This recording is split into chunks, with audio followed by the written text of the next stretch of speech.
اعوذ باللہ من الشیطان الرجیم بسم اللہ الرحمن الرحیم قال اللہ تعالی فی الکلام المجید والفرقان الحمید یا ایہا الذین آمنوا کتب علیکم الصیام کما کتب علی الذین من قبلکم لعلکم تتقون صدق اللہ العظیم وبلغنا رسولہ النبی الکریم ونحن علی ذلک لمن الشاہدین والشاکرین والحمد للہ رب العالمین ان اللہ وملائکتہ یصلون علی النبی یا ایہا الذین آمنوا صلوا علیہ وسلموا تسلیما اللہم صلی علی سیدنا محمد وعلی آل سیدنا محمد واصحاب سیدنا محمد وبارک وسلم علیہ۔ میرے نہایت ہی واجب الاحترام ذی قدر وزی محترم وزی محتشم بزرگوں دوستو، خالق کائنات جل وعلا نے اپنی لاریب کتاب میں ارشاد فرمایا کہ اے ایمان والو، تم پر روزے فرض کیے گئے جیسا کہ پہلے لوگوں پہ روزے فرض کیے گئے تھے۔ کس لیے فرض ہوئے؟ لعلکم تتقون، تاکہ تم متقی بن جاؤ، پرہیزگار بن جاؤ، تقوی کا نور حاصل کر لو۔ یہ روزے کا مقصد بھی بیان کر دیا گیا اور یہ بھی بتا دیا گیا کہ تم یہ نہ سمجھنا کہ ہم ہی روزہ رکھتے ہیں، پہلے لوگ روزہ نہیں رکھتے تھے۔ یہ وضاحت بھی کر دی گئی کہ پہلی امتیں بھی روزہ رکھا کرتی تھی۔ بعض امتوں کا تو یہ تذکرہ ملتا ہے کہ وہ 24 گھنٹے کا روزہ رکھا کرتی تھی، یعنی ایک وقت میں 24 گھنٹوں میں ایک وقت میں کھانا کھاتے تھے، اگلے دن پھر اسی وقت کھانے کی اجازت ہوا کرتی تھی۔ اور بعض امتیں ایسی ہوتی تھیں کہ ان کے لیے کچھ چیزیں کھانی روا ہوتی تھی، کچھ ان کے لیے ممنوع کر دی جاتی تھی۔ تو یہ مختلف اقوام کے لیے، امتوں کے لیے مختلف احکامات تھے، اور یہ جو پیاری پیاری امت ہے اس کے لیے تو آسانیاں ہی رب نے بڑی کر دی۔ سب سے پہلے میں یہ بتا دوں کہ روزہ فرض ہوا کیوں، اس کی وجہ کیا بنی، سبب کیا بنا۔ حقیقت یہ ہے کہ ہر عبادت کسی نہ کسی سبب کی بنا پہ ہے۔ مثال کے طور پہ ہم صفا مروہ کی سعی کرتے ہیں، اس وقت اماں ہاجرہ رضی اللہ تعالی عنہا کو پانی کی تلاش تھی، ان کا لخت جگر پانی کی خاطر بلک رہا تھا، اور وہ اپنے لخت جگر کو وہاں لٹا کے حرم کعبہ میں خود صفا مروہ کی، یہ دونوں جو پہاڑیاں تھیں بہت بلند پہاڑیاں ہوا کرتی تھیں، اب تو وہ کانٹ چھانٹ ہونے کی بنا پہ چھوٹی چھوٹی صرف ان کی شکلیں نظر آتی ہیں، ورنہ بالکل بہترین ماربل کے ساتھ چٹیل میدان کی طرح بہترین صفا مروہ کی جگہ ہے جہاں حاجی آرام سے باقاعدہ صفا مروہ کی سعی کرتے ہیں۔ تو کبھی صفا کبھی مروہ پر، کبھی مروہ سے پھر صفا پر، یہ ایک ماں اپنے لخت جگر کے لیے پانی کی تلاش میں تھی۔ اب وہاں پہ تو پانی وافر مقدار میں ہے اور وہاں پہ آب زمزم رکھا ہوا ہے، لوگ اٹھا اٹھا کے سب کو پلاتے ہیں، پانی کی کمی نہیں ہے، طلب بھی پانی کی نہیں ہے، لیکن علماء فرماتے ہیں کہ آخر یہ دوڑنا کیا۔ رب کائنات جل وعلا کو اپنی ولیہ کی وہ ادا اتنی پسند آئی کہ وہ صبر و رضا کی پیکر بندی جو اپنے شوہر کی بھی عزت اور ناموس کا خیال رکھنے والی تھی، شوہر وہاں بے آب و گیا میدان میں چھوڑ کے چلا جاتا ہے، یہ اشارے سے پوچھتی ہیں کہ مجھے کس لیے چھوڑ کے جا رہے ہو، کس کے سپرد کر کے جا رہے ہو، وہ اشارتاً کہتے ہیں کہ اللہ کے سپرد۔ بس اتنا اشارہ ہوا تو یہ صبر و رضا کی پیکر بندی اللہ کی رضا پہ ایسی راضی تھی، اس نے کہا کہ اگر اللہ کی رضا پہ چھوڑ کے جا رہے ہو، اللہ کی مرضی یہ ہے تو مجھے قبول ہے۔ تو اللہ کو یہ بندی اتنی پسند آئی کہ اس کے ان قدموں کو بھی اللہ نے قیامت تک کے لیے جاری رکھنے کا ارادہ کر دیا۔ پھر اپنے محبوب کریم علیہ السلام کو بھی اس کا حکم دیا، صحابہ نے بھی باقاعدہ صفا مروہ کی، میرے کریم آقا علیہ السلام نے بھی صفا مروہ کی۔ فرق صرف یہ ہے کہ یہ اماں جی خاتون ہوتے ہوئے صفا سے مروہ تک جانے میں جب پہاڑی سے اترتی تو تھوڑی دیر کے لیے ایک پریشر ہوتا ہے جب بندہ بلندی سے نیچے کی طرف اترتا ہے، تو یہ دوڑتی اس وقت کیونکہ کوئی مرد وہاں پہ نہیں تھا۔ اب چونکہ مرد و زن وہاں پہ دوڑتے ہیں، ان میں دوڑنے کے لیے اسلام نے یہ روا رکھا کہ عورتیں نہیں دوڑیں گی، عورتوں کی ذمہ داری، عورتوں کے بدلے میں رب کائنات جل وعلا کے محبوب نے بندوں کی ذمہ داری لگا دی کہ یہ دوڑنے والا عمل اب عورتیں نہیں کریں گی، کیونکہ میری امت کی عورتیں جب دوڑیں گی تو ان کے ستر کھلنے کا اندیشہ ہوتا ہے، ان کے اعضائے بدنیاں ظاہر ہوتے ہیں۔ آقا کریم علیہ السلام نے ان کی اس تحفظ کے لیے انہیں منع کر دیا اور مردوں کی ڈیوٹی لگا دی۔ وہاں پہ اللہ تعالیٰ آپ سب کو لے جائے، یقین جانیے جو 100 سال کا بابا ہے وہ بھی دوڑتا ہوا نظر آتا ہے، بڑا مزہ آتا ہے۔ میں تو کہتا ہوں کہ یہ اللہ کے پیار میں، اللہ کے رسول کے پیار میں بندہ دوڑتا ہے تو پھر وہ بات یاد آتی ہے کہ وہ کہتے ہیں کہ نچن لگیے تو پھر کو آدھا گھٹنا۔ عام طور پہ تو کوئی بندہ ہو سکتا ہے وہ حیا کرے، شرم کرے، یار مجھے شرم آتی میں نہیں دوڑ سکتا، سب دیکھ رہے ہیں، یعنی بہت سارے لوگ ایسے ہوتے ہیں، اگر میں یہاں کہہ دوں کہ ہم بوڑھے لوگ دوڑ لگاتے ہیں، شاید کوئی بھی بوڑھا تیار نہ ہو کہ نہیں یار جوانی میں تو دوڑ لگانا روا تھا، لیکن بڑھاپے میں ہر بندہ کہے گا کہ ان کو کیا ہوا، یہ بڑھاپے میں دوڑ لگا رہے ہیں، لیکن وہاں پہ یہ باتیں نہیں ہیں، ایک ہی مقصد ہے کہ اللہ اور اس کا رسول راضی ہو جائے۔ اب یہ ادائیں پسند آئیں تو اللہ نے ان کو برقرار رکھنے کے لیے صفا مروہ کی صحیح اپنے نبی کے لیے بھی مقرر کر دی، اور آقا کریم علیہ السلام نے تا قیامت آنے والے اپنے امتیوں کے لیے لازم کر دی۔ اب رہا عمرہ روزے کے حوالے سے، میرے کریم آقا علیہ السلام اعلان نبوت سے پہلے آپ غار حرا میں تشریف لے جاتے، جو تقریباً 3 کلومیٹر کے فاصلے پہ ہے، اور جب غار حرا میں کریم آقا علیہ السلام تشریف لے جاتے، وہاں کئی دن گزارتے اور بغیر کھائے پیے گزارتے، اور کبھی کبھی سیدہ خدیجہ الکبریٰ رضی اللہ تعالیٰ عنہ کچھ کھجوریں اور ستو اور کچھ اس طرح کی کھانے کی دیگر اشیاء وہاں پہنچا دیتی۔ 2500 فٹ بلند وہ غار حرا جہاں میرے کریم آقا علیہ السلام بیٹھتے، وہ انتخاب سرکار نے کیوں کیا؟ آج بھی اگر آپ کو جانا نصیب ہو آپ جا کے دیکھیں، جب آپ غار حرا میں بیٹھیں گے قبلہ رخ تو سامنے ایک سوراخ نظر آئے گا، اس سے حرم کعبہ کی ساری ڈائریکشن آپ کو نظر آئے گی۔ اس وقت چونکہ بلڈنگیں بنی ہوئی نہیں تھی، ڈائریکٹ خانہ کعبہ پہ میرے کریم آقا علیہ السلام کی نگاہ پڑتی تھی، تو اس غار کا انتخاب اس لیے کیا گیا۔ تو آقا کریم علیہ السلام چونکہ شب و روز وہاں پہ روزے سے رہا کرتے تھے، اللہ کو اپنے محبوب کی یہ ادا پسند آئی، فرمایا کہ اے محبوب جب آپ اس طرح روزے سے رہتے ہیں، آپ کے امتی روزہ کیوں نہیں رکھتے؟ تو پھر روزے فرض کر دیے گئے۔ تو میرے کریم آقا علیہ السلام نے اپنے پیارے پیارے صحابہ کی حوصلہ افزائی کے لیے یہ بھی بیان کر دیا کہ پہلی امتیں تو 24 گھنٹے کا روزہ رکھا کرتی تھی، اور ہمارے لیے بھی پہلے روزہ 24 گھنٹے کا تھا۔ دورانیہ کیا تھا؟ دورانیہ یہ تھا کہ مغرب کے وقت افطاری ہوتی، مغرب سے لے کے عشاء تک کا وقت کھانے کے لیے ہوتا، اگر اس دوران بندے پہ نیند غالب آ گئی تو پھر اگلا روزہ شروع ہو گیا، پھر کھانے کی اجازت نہیں تھی۔ سرما بن قیس رضی اللہ تعالیٰ عنہ بڑے پیارے صحابی ہیں، آقا کریم علیہ السلام کے ساتھ بڑا پیار ہے، اور روزے سے رہتے ہیں، مزدوری بھی کرتے ہیں، دن بھر دھوپ میں مزدوری کرتے، لیکن روزہ بھی ہوا کرتا تھا، اور روزہ بھی 24 گھنٹوں کا ہوا کرتا تھا۔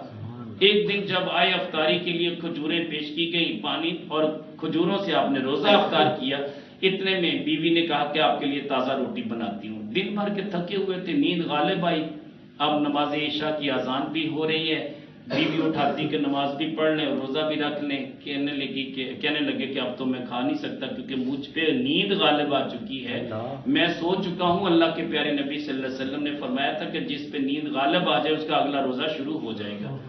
اب بغیر کھائے پیے روزہ رکھتے ہیں۔ اگلے دن جب دھوپ میں کام کر رہے تھے، بے ہوش ہو کے گر پڑے، صحابہ نے جا کے عرض کی یا رسول اللہ آپ کا پیارا صحابی وہاں تکلیف کی بنا پہ گرا پڑا ہے، بے ہوش ہے، اٹھا کے لایا جاتا ہے۔ میرے کریم آقا علیہ السلام کی قلب اطہر پہ گراں گزرا۔ آقا کریم علیہ السلام ابھی اس احساس میں تھے کہ میرے صحابی کو کتنی تکلیف ہوئی ہوگی، کیسے اتنی بھوک برداشت کی ہوگی۔ رب کائنات جل وعلا نے جبریل امی علیہ السلام کو بھیج دیا، اور پھر وہ آیتیں نازل فرما دی کہ اے محبوب صلی اللہ علیہ وسلم ہم نے رات کو کھانا تمہاری امت کے لیے حلال قرار دے دیا، اور اس وقت تک آپ کی امت کھاتی رہے یہاں تک کہ وہ سفید ڈوری سیاہ ڈوری سے الگ ہو جائے۔ گویا کہ سحری کا وقت عطا کر دیا گیا۔ پھر یہاں بس نہیں، کچھ لوگوں نے کہا کہ حضور ہم تو 24 گھنٹے کا روزہ رکھنے کے لیے تیار ہیں، ہمیں کچھ نہیں ہوتا، ہمیں اجازت دیجیے۔ میرے کریم آقا علیہ السلام نے فرمایا نہیں، سحری کے بغیر روزہ نہ رکھو، سحری کھاؤ اگرچہ ایک گھونٹ پانی کا کیوں نہ ہو، ایک کھجور ہی کیوں نہ ہو۔ سحری کھانا سنت رسول صلی اللہ علیہ وسلم ثابت ہو گئی۔ آقا کریم علیہ السلام نے اتنی ترغیب دلائی، رہنمائی فرماتے ہوئے ارشاد فرمایا کہ جو بندہ میرا امتی ہو کے سحری کے لیے اٹھے گا، سحری کا کھانا بنائے گا، اہتمام کرے گا، وہ اللہ اور اللہ کے رسول کی رضا کو پا لے گا۔ پھر یہاں تک بس نہیں، بلکہ فرمایا ان اللہ و ملائکتہ یصلون علی المتسحرین، بے شک اللہ اور اس کے فرشتے سحری کھانے والوں پر درود بھیجتے ہیں، برکتیں بھیجتے ہیں۔ اللہ بھی برکتیں اور رحمتیں عطا کرتا ہے، فرشتے بھی رحمتیں برکتیں لے کے آتے ہیں، اس لیے کہ یہ ساری کھا رہے ہیں۔ کھانا تو روز کھایا کرتے ہیں، صبح بھی کھاتے ہیں، شام بھی کھاتے ہیں، دوپہر کو بھی کھاتے ہیں، مگر یہ کھانا اللہ کو اتنا پسند آیا کہ میری رضا کی خاطر یہ اپنی پیاری پیاری نیند چھوڑ دیتے ہیں، اور پھر ان کو تہجد بھی نصیب ہو جاتی ہے۔ اٹھتے تو سبھی ہیں، 2 نفل اگر تہجد کے بھی پڑھ لے تو وارے نیارے ہو گئے، پوری رات آپ کی عبادت میں شمار ہوگی۔ تو آقا کریم علیہ السلام نے اس کی ترغیب دلائی اور صحابہ اس پہ پھر عمل پیرا ہوئے۔ تو یہ سحری کھانا سنت رسول صلی اللہ علیہ وسلم، اور آقا کریم علیہ السلام نے فرمایا افطار میں جلدی کرو۔ جب افطار کا وقت آ جائے، بعض لوگ کہتے ہیں کہ نہیں ہم دیر کریں گے، دیر سے روزہ افطار کریں گے، ہمارے اندر طاقت ہے۔ بھی طاقت کا مظاہرہ نہیں کرنا، ہم نے اللہ کے نبی صلی اللہ علیہ وسلم کے فرمان پر عمل پیرا ہونا ہے۔ تو جیسے ہی اس افطاری کے لیے اعلان کر دیا جائے تو فوراً افطاری کریں اور اس کے بعد نماز میں شامل ہوں۔ افطار ہوتا ہے تھوڑا سا کھانا، وہ کھانے کے بعد آپ باقاعدہ نماز پڑھیں، نماز پڑھنے کے بعد باقاعدہ روٹی یا کھانا جو بھی آپ نے اہتمام کیا وہ دوبارہ کھا لیں، لیکن افطاری کے لیے مختصر کھانا یہ سنت ہے میرے کریم آقا علیہ السلام کی، اس لیے تاکہ جماعت نہ رہ جائے۔ جماعت کا بہت بڑا اجر ہے، اتنا بڑا اجر ہے کہ جس کا کوئی بندہ اندازہ نہیں کر سکتا۔ 27 گنا اجر تو ہر بندے کو پتہ ہے۔ ماہ سیام میں اگر 27 کو 70 سے ملٹیپلائی کریں تو کتنا بنے گا، آپ اندازہ کر لیں کہ اتنا صرف باجماعت نماز پڑھنے کا اجر ہے۔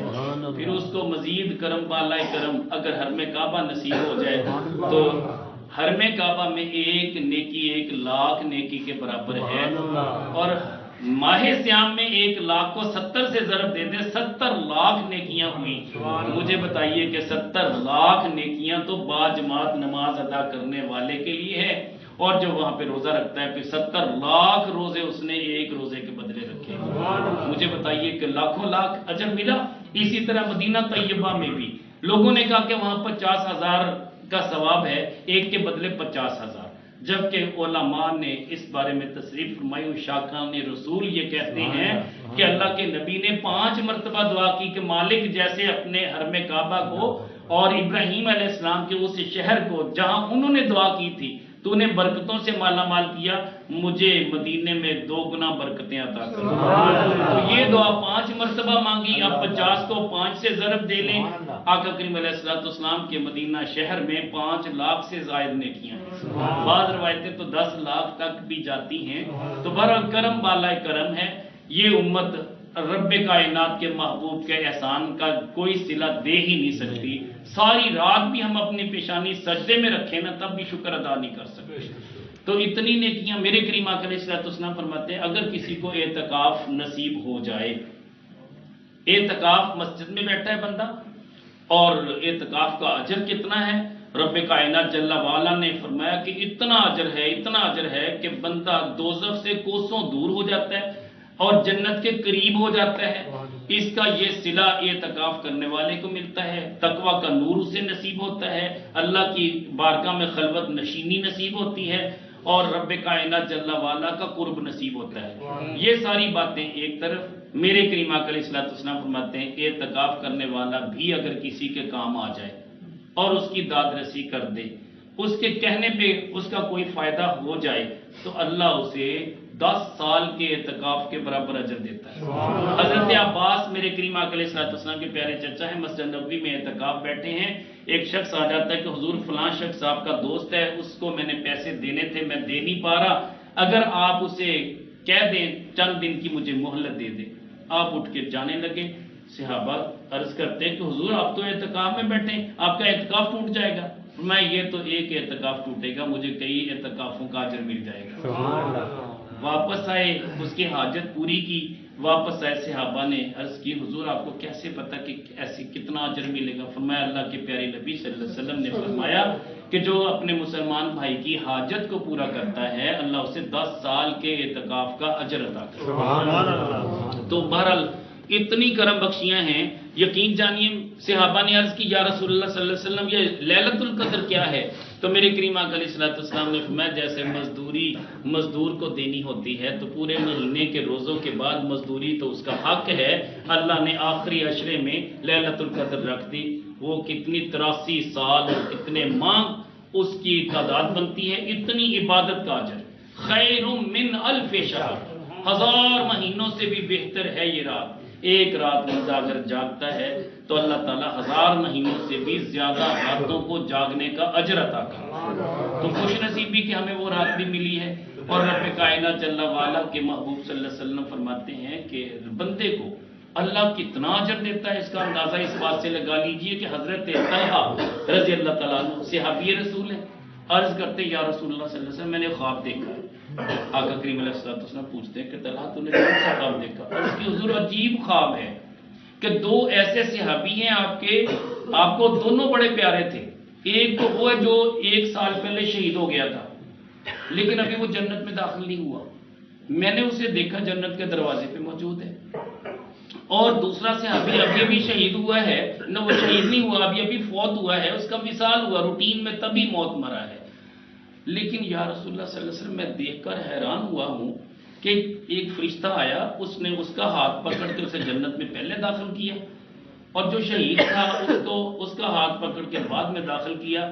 مجھے اس بات کی سمجھ نہیں آئی، جو 1 سال پہلے شہادت پا چکا اور وہ جنت میں ابھی داخل نہیں ہوا، 1 سال سے جنت کے دروازے بھی رکا ہوا ہے، یہ جیسے ہی وصال فرماتا ہے فرشتہ پہلے اسے جنت میں لے کے جاتا ہے، اس شہید کو بعد میں جنت میں لے کے جاتا ہے۔ جب میں نے عرض کی کہ مجھے بھی لے چلو، کہنے لگے ابھی تمہارا وقت نہیں آیا، تو آقا کریم علیہ السلام مسکرائے، فرمایا کہ طلحہ اس خواب کی تعبیر بتاؤں کیا ہے؟ کہنے لگے یا رسول اللہ صلی اللہ علیہ وسلم بتائیں۔ فرمایا کہ شہید شہادت پا چکا، بڑا اجر تھا اس کا، اس میں کوئی شک نہیں، اس کے مقام و مرتبے میں بھی کوئی شک نہیں، مگر یہ یاد رکھ کہ شہید نے 1 ماہ سیام کم پایا ہے، مگر وہ دوسرے شخص نے 1 ماہ سیام تو پایا ہے نا، اس کا ماہ سیام میں عبادت کرنا اس کی شہادت سے بھی افضل ہے۔ پتہ یہ چلا شہید سے بھی افضل ترین اگر کسی کو اجر ملتا ہے ماہ سیام کی عبادت کا اجر، تو اس حکمت کے بنا پہ اس کو پہلے جنت میں داخل کیا، جو سال پہلے سے منتظر تھا اسے بعد میں جنت میں داخل کیا۔ تو میرے کریم آقا علیہ السلام فرماتے ہیں کہ رب کائنات جل وعلا کا میری امت پہ اتنا کرم ہے، میرے رب نے 2 نور عطا کر دیے، ایک قرآن کا نور، ایک ماہ رمضان کا نور، یہ دونوں نور میری امت کے 2 اندھیروں میں کام آئیں گے۔ ایک تو جب بندے کو قبر میں اتارا جاتا ہے، اوپر سے قبر بند کر دی جاتی ہے، جب قبر بند کر دی جاتی ہے اتنا اندھیرا ہوتا ہے کوئی روشنی کی ایک کرن بھی اندر نہیں ہوتی، مگر اللہ کے پیارے نبی صلی اللہ علیہ وسلم فرماتے ہیں جو رمضان کے روزے رکھتا ہے اور قرآن کی تلاوت کثرت سے کرتا ہے، اللہ اس کی قبر کو بکا نور بنا دیتا ہے، اس کی قبر میں اتنا نور داخل ہوتا ہے اس نے کبھی دنیا میں ایسی چمک نہیں دیکھی ہوگی جتنی اس کی قبر کے اندر اللہ نور عطا کرتا ہے۔ تو لہٰذا یہ دونوں نور ہیں، اور ان میں سے ایک نور کل میدان حشر میں بھی کام آئے گا، جب سورج ہم کہتے ہیں نا 1.25 نیزے پہ ہوگا، اتنا قریب ہوگا، یہ تو دنیا کی بات ہے، لیکن جب میدان حشر میں پہنچیں گے ایک وقت ایسا بھی آئے گا کہ ساری دنیا اندھیرے میں ہوگی، کوئی کسی کو دیکھ نہیں پائے گا، ایسی جیسے آندھی چلتی ہے کوئی بندہ کسی کو دیکھ نہیں پاتا، اسی طرح کا ایک ایسا اندھیرا چھائے گا جس میں کسی بندے کو کسی کی پہچان نہیں رہے گی، سب بے پہچانے رہ جائیں گے، اپنے باپ کو کوئی پہچان نہیں سکے گا، باپ بیٹے کو نہیں پہچان سکے گا، عجیب قسم کی کیفیت ہوگی۔ تو اللہ کے پیارے نبی صلی اللہ علیہ وسلم فرماتے ہیں کہ اس وقت بھی یہ ماہ رمضان کا نور اس بندے کے کام آئے گا اور قرآن کا نور کام آئے گا۔ جو صاحب قرآن ہیں یعنی قرآن پڑھنے والے ہیں، جو قرآن کی کثرت سے تلاوت کرنے والے اور اچھے انداز میں ایمان اور احتساب کے ساتھ روزے رکھنے والے، ان کے پاس یہ 2 نور ہوں گے، قرآن کا نور بھی ہوگا اور رمضان کا نور بھی ہوگا۔ آخری 5 منٹ میں لوں گا آپ سے، نور بندے کے کام آئیں گے۔ علماء نے یہاں پہ ایک اشارہ کیا، وہ کہتے ہیں کہ وہ جو اندھیری کی بات ہے کہ وہ اندھیری کی نما کی مانند ہوگا اندھیرا کہ اس میں کوئی کسی کو پہچان نہیں پائے گا، بات یہ نہیں ہے، بات یہ کہ قرآن کی ایک آیت یہ بیان کرتی ہے کہ یوم یفر المرء من اخیہ و امہ و ابیہ و صاحباتہ و بنیہ، کہ اس دن تو ایک دوسرے سے سارے بھاگتے پھریں گے، کوئی کسی کو پہچانے گا نہیں، منہ موڑ کے نکل جائے گا، باپ ایک نیکی تلاش کر رہا ہوگا، اولاد سامنے ہے لیکن اولاد نکل جائے گی کہ ابو جی کہیں مجھ سے وہ نیکی نہ مانگ لے، اور اسی طرح بعض اوقات ہوگا کہ اولاد کو نیکی درکار ہے، ماں باپ بھاگتے جا رہے ہوں گے، پہچان نہیں پائیں گے کہ یہ ہمارے بچے ہیں، ہماری بیٹیاں بیٹے ہیں، نہیں پہچانیں گے، ایسا ہوگا۔ یہ عوام کی بات کر رہا ہوں، خواص کی یہ بات نہیں ہے، خواص کے لیے معاملات الگ سے ہیں، یہ عوام کی بات ہے، وہ ایک دوسرے کو پہچاننے سے انکار کر دیں کہ میں نہیں جانتا تو کون ہے، میں نہیں جانتا تو کون ہے۔ وہ پیچھے لگا ہوگا کہ ایک نیکی دے تو میں آپ کا بیٹا ہوں، وہ پہچان رہا ہے، یہ پہچاننے سے انکار کر رہا ہے۔ حقیقت میں یہ وہ اندھیرا ہے۔ لیکن علماء فرماتے ہیں کہ اگر قرآن کا نور بھی سینے میں ہوگا، رمضان کا نور بھی ہوگا، پھر وہ اپنی اولاد کو بھی تلاش کر لے گا۔ وہ سینکڑوں میلوں کے فاصلے پہ کیوں نہ ہو، وہ اپنے بیٹے بیٹیوں کو، بہن بھائیوں کو، رشتہ داروں کو، دوست احباب کو یہاں کھڑا ہوا دیکھ لے گا۔ اتنا نور اللہ عطا کرے گا۔ اور غوطہ ایک علاقہ ہے ملک شام کا، میں وہاں ہو کے آیا ہوں، مجھے الحمدللہ وہاں جانے کا شرف ملا۔ جب ہم ملک شام گئے، جامع مسجد دمشق میں بھی حاضری ہوئی۔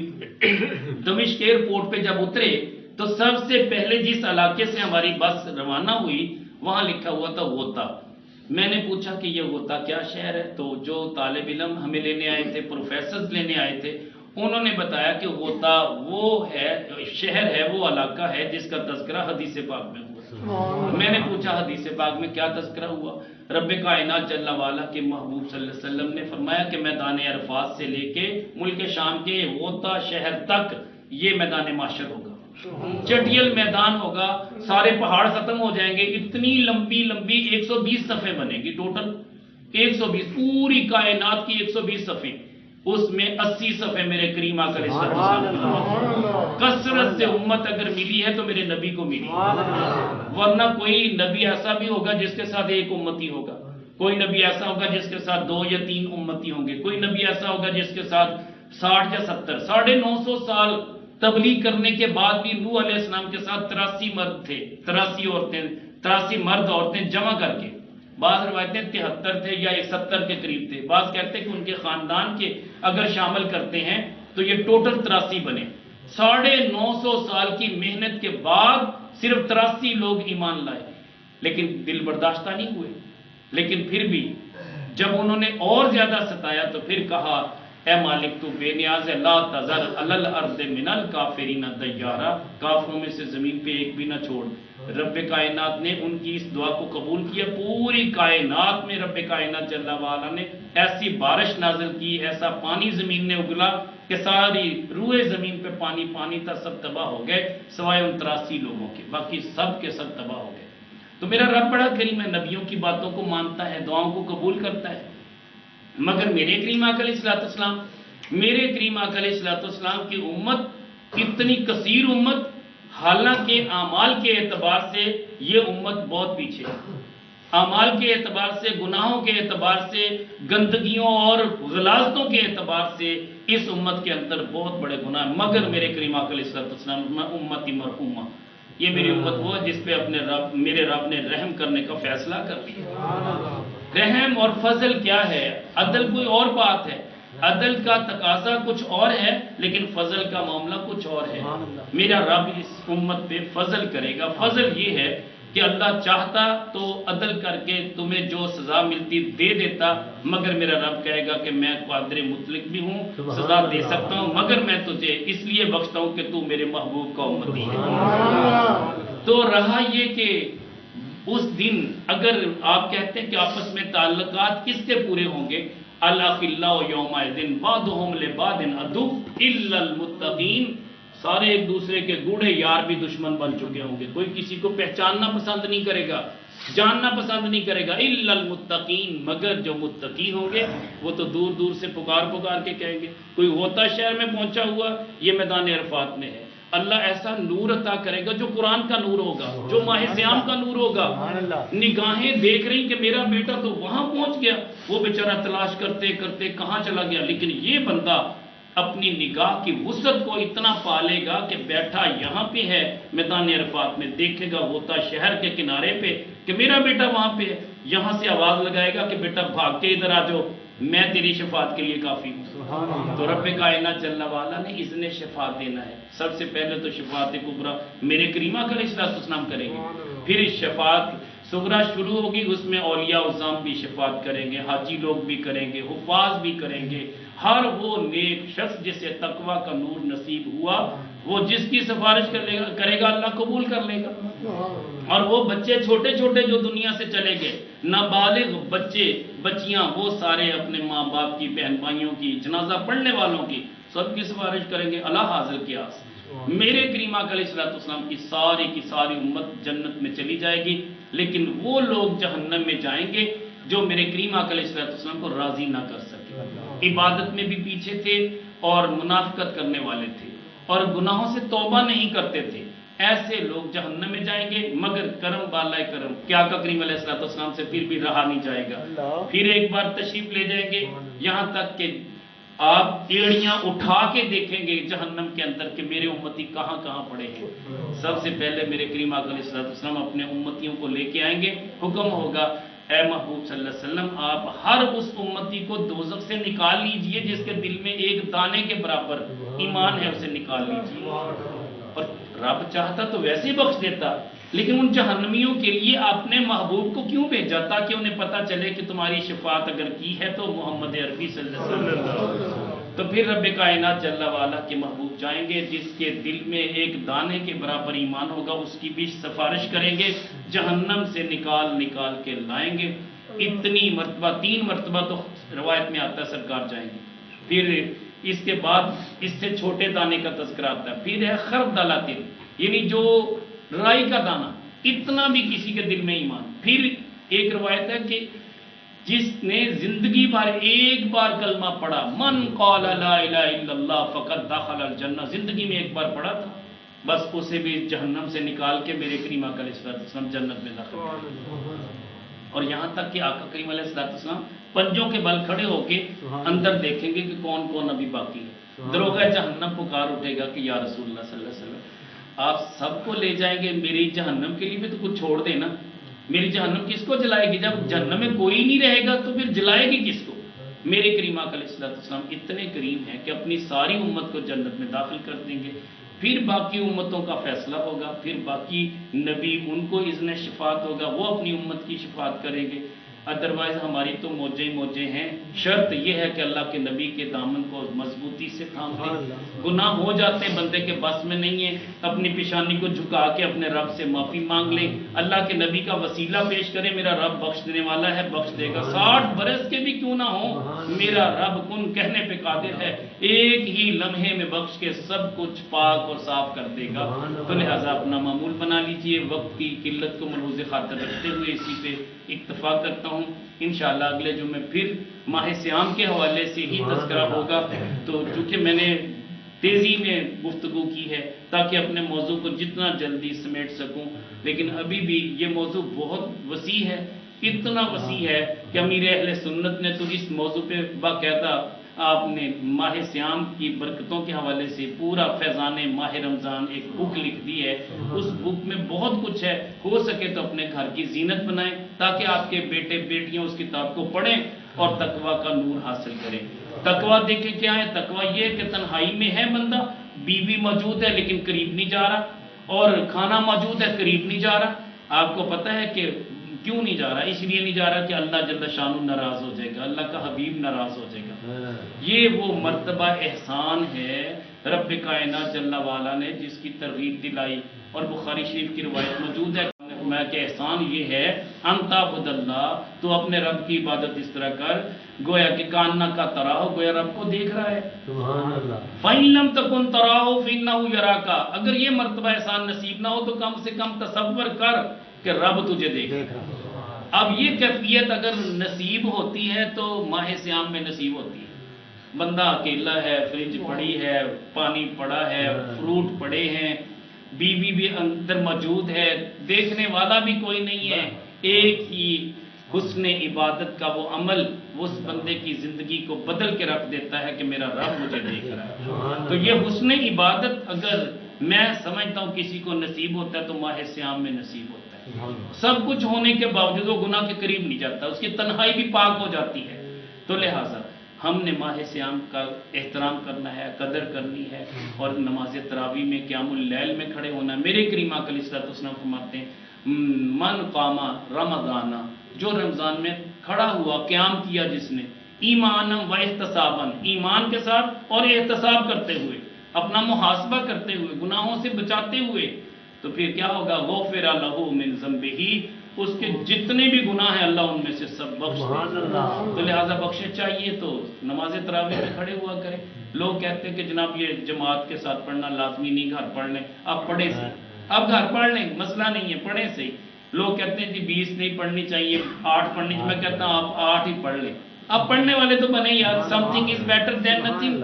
نہ ہونے سے بہتر ہے. جس نے 8 پڑھ لی یار وہ نہ پڑھنے والے سے تو بہتر ہے نا. کوئی 12 پڑھتا ہے وہ نہ پڑھنے والے سے بہتر ہے. اللہ جھگڑا کس بات کا؟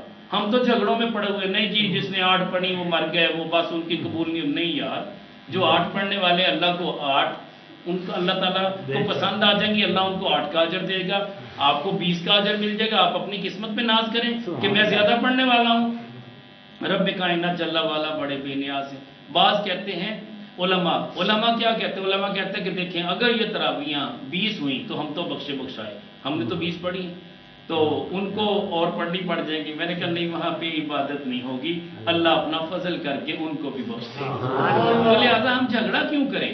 وہ کسی بھی مسلک سے تعلق رکھنے والا شخص ہو، وہ جتنی بھی پڑھتا ہے پڑھے. ہمارا عقیدہ، ہمارا یقین، ہم اپنے امام اعظم ابو حنیفہ رحمۃ اللہ علیہ کے مقلد ہیں اور ان کی بات پہ عمل پیرا ہیں. ان کی تحقیق کو ہم ویلڈ سمجھتے ہیں. انہوں نے جو تحقیق کی وہ 20 تراویح ہے. تو لہٰذا ہم نے 20 تراویح پڑھنی ہے. میں تو کہتا ہوں کہ امام اعظم کی اپنی شان دیکھیے. وہ 500 نوافل روزانہ کے طور پہ پڑھا کرتے ہیں. مجھے بتائیے ہم 20 پڑھنے میں بھی لڑتے ہیں یار کہ جی اس نے 8 پڑھی، اس نے 12 پڑھی، اس نے 20 پڑھی. سچا کون؟ میں کہتا ہوں سچا تو وہ امام اعظم ابو حنیفہ ہے جو 500 نفل پڑھا کرتا تھا. تو یا روزانہ کے طور پہ ایک قرآن پڑھتا تھا. امام اعظم ابو حنیفہ رحمۃ اللہ علیہ دن کے وقت بھی یہ قرآن پڑھتے، رات کے وقت بھی یہ قرآن پڑھتے، اور نماز تراویح میں جو قرآن شروع کرتے وہ بھی 15 دن کے اندر قرآن کمپلیٹ کر لیتے اور مہینے میں 2 قرآن ختم کرتے نماز تراویح میں. ہمارے اندر طاقت نہیں ہے، سکت نہیں ہے، ہمت نہیں ہے. میں کہتا ہوں در جوانی توبہ کردن شیوہ پیغمبری. جوانی کے دنوں میں توبہ کرنا پیغمبروں کا شیوہ ہے. تو کوشش کریں جوان تو خاص طور پہ شامل ہو. بوڑھے بیچارے کرسی پہ بیٹھ جائیں وہ بھی ان کے لیے غنیمت ہے. تو لہٰذا اس کو غنیمت جانیں، کیونکہ صحت اس کو بیماری کے آنے سے پہلے غنیمت جانیں، اور مال اس کو غربت کے آنے سے پہلے غنیمت جانیں. جو اللہ نے دیا اس کو غنیمت جانیں. پتہ نہیں اگلے حالات کیسے ہو جانے ہیں. ہم تو اسی پہ رونا رو رہے ہیں کہ ہمارے پاس کچھ نہیں نہ. ہو سکتا ہے اس سے بھی حالات زیادہ خراب ہو جائیں. پہلے سے اللہ کا شکر ادا کرتے رہیں، اس کے تھوڑے رزق پہ راضی ہو جائیں، اللہ زیادہ دے دے گا. بندہ مومن کا رزق اللہ ماہ سیام میں بڑھا دیتا ہے، زیادہ کر دیتا ہے. کہاں سے آتا ہے بندے کے گمان میں بھی نہیں ہوتا. تو اللہ جل شانہ کی رضا کے لیے کسی کو ایک گھونٹ پانی پلایا، اللہ اس کے صدقے میں اللہ بخش دے گا. اسی طرح ایک ٹکڑا صرف آپ نے اگر کھجور کا دے دیا، پوری کھجور بھی نہیں، ٹکڑا کھجور کا دے دیا، بندہ کہتا کہ یار یہ کیا لے کے آ گیا. ہمیں بھی بعض اوقات ہوتا ہے دسترخوان لگا ہوا 25 لوگ بیٹھے ہیں افطاری کے لیے، تو ایک بندہ 10-12 کھجوریں لے کے آ گیا کہ حضور یہ بھی تقسیم کر دیں. اب میرے جیسا بندہ سوچ میں پڑ جاتا ہے کہ اس کی 10-12 کھجوریں میں کیا کروں کہ اتنے لوگ ہیں کیسے پوری کروں. بات یہ ہے، میں اپنی بات کر رہا ہوں، بعض اوقات خیال آتا ہے. لیکن جب سے میں نے یہ حدیث پڑھی ہے کہ ایک بندہ آدھی کھجور بھی اگر پیش کرتا ہے اس سے بھی اللہ اس کو بخش دے گا، اتنا اجر ملے گا. آدھی کھجور کے بدلے بخشش ہوتی ہے. تو یار جو تھوڑا لے کے آئے اس کا تھوڑا قبول کر لیں. جتنے لوگوں تک پہنچ پائے گا اتنے لوگوں پر تقسیم کر دیں. یعنی تھوڑے کو تھوڑا نہ سمجھے، زیادہ سمجھے، اسی میں اللہ برکت دے دے گا.